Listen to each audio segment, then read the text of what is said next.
Баршаңызға сәлем, менің каналыма қош келдіңіздер.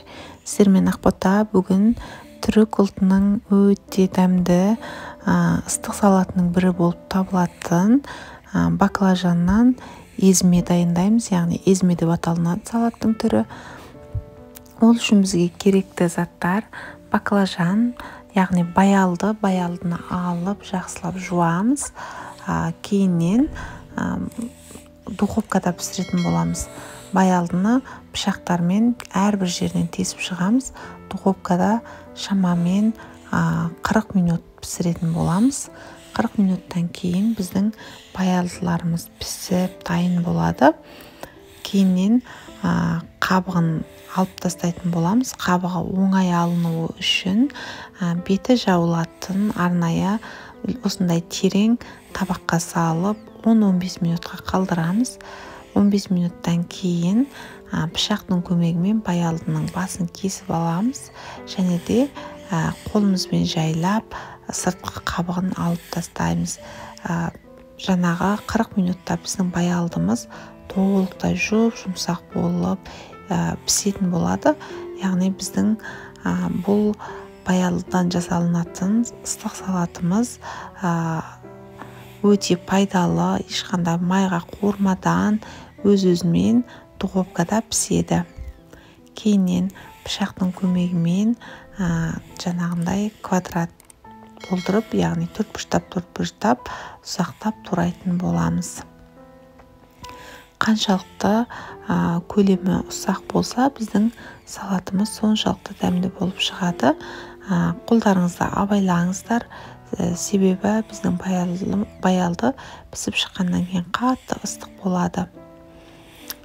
Осылайша барлық баялдыларды турап шығамыз, ұсақтап.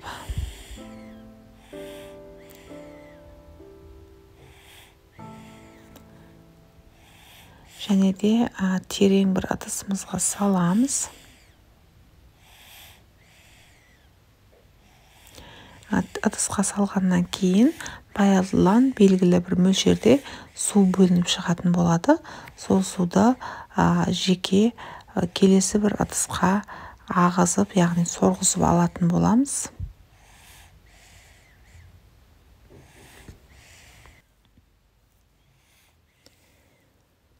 Біздің баялдыларымыз қаншалықты құрғақ болса, бізде салат соншалықты дәмді болып шығатын болады. Мүмкіндігінше барлық суды осылай жеке басқа бір ыдысқа ағызып алғандарыңыз абзал болады. Кейіннен соусын дайындайтын боламыз. Ол үшін бізге айран керек болады. Айранның майлылығы қаншалықты жоғары болса, бізде салат соншалықты дәмді болып шығады. Мен арнайы түрік айраны, яғни турецкий йогурт қолдандым. Сіздер магазиндегі 3,2% кез келген айранды, яғни қою айранды қолдансаңыздар болады. Айранға тұз және де сарымсақты салып араластырамыз, және де жаңағы дайындап қойған баялдының үстіне құйып, осылайша толықтай араластырып шығатын боламыз. Біздің салатымыз өте дәмді болып шығады. Міндетті түрде осылай дайындап көріңіздер. Дайындағаннан кейін кез келген ыстық тағамның жанында жеуге болады. Күрішпен бірге жесеңіздер ерекше дәм береді, немесе тек қана өзін нанға жағып жесеңіздер де болады. Және де ерекше дәм беру үшін сары маймен соус дайындадым. Сары майды бірінші кезекте отта ертіп аламыз.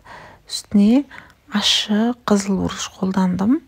Өзіңіздің қалауыңыз бойынша бұрыштың мөлшерін реттей аласыз.